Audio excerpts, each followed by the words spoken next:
Hi everyone, welcome to my channel Nano You Learn, Learning Made Easy. In this session I am going to explain about incremental model, part of SDLC models. This is the model diagram for incremental model. Incremental model. In this model, whole requirements are divided into various builds. Multiple development cycles takes place here, thus forming a full life cycle. Cycles are divided into smaller and easily managed modules known as builds. Each module passes through requirements, design, development, testing, deployment, and maintenance phases.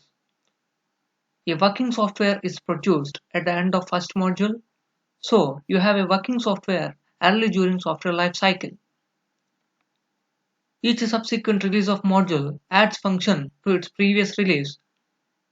This process continues until a complete system is developed. Thus, here we are incrementally building and expanding the system. We come back to the model diagram. As I just said, the whole set of requirements are divided into various builds. Say here the builds shown are build 1, build 2, build 3 and build n. So here we can see that each build is passing through all phases of development, as I just said, right from requirements till deployment and maintenance. As I explained, because of the nature of model, this model is preferred when the initial investment is very less with the customer and you want to start with the project. This model is the right place and right start for him. So for example, if we take a e-commerce website who is selling products, for instance like a Flipkart.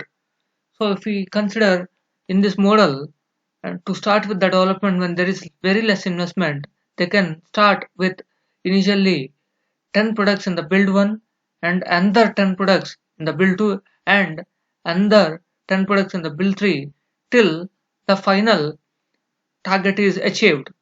So in this case, at the end they can see in build 1 the initial 10 products that are deployed and they are readily available in production so that the customers can access, the end user can access and purchase the products, so that there will be a business that is going to happen and they will get a return on investment based on the profit they can plan for the next build and it moves on. So this is how in this model the product is build by build and finally they can see a final product where the customer expectation is met at the end. So this is how this model will work in project development. Let's see the advantage and disadvantage of this model. In this model, the advantage comes to it generates a working software quickly and early during the software cycle, because we can see in the first build we can see at the end a working software is developed and deployed and are readily available in the production environment for the end users to access and purchase the product, and it is more flexible and less costly to change scope and requirements. Because of this nature of this model, even something was missed, they can be taken up in the next build, that is in the next iteration. It is easier to test and debug during a small iteration because the whole products are not built in one go. It is easier to manage risk because risky pieces are identified and handled during its next iteration.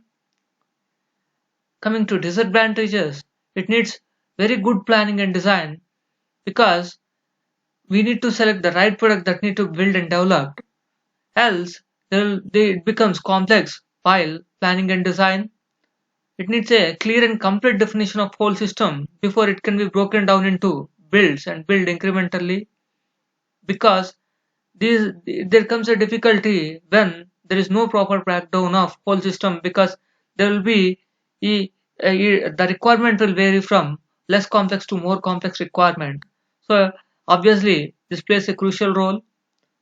Overall, if you see, the total cost of development is much higher than waterfall model, because here each build that we are going to develop, that will be developed in this model, is passing through all phases of development. That is, every time a full SDLC life cycle will take place here.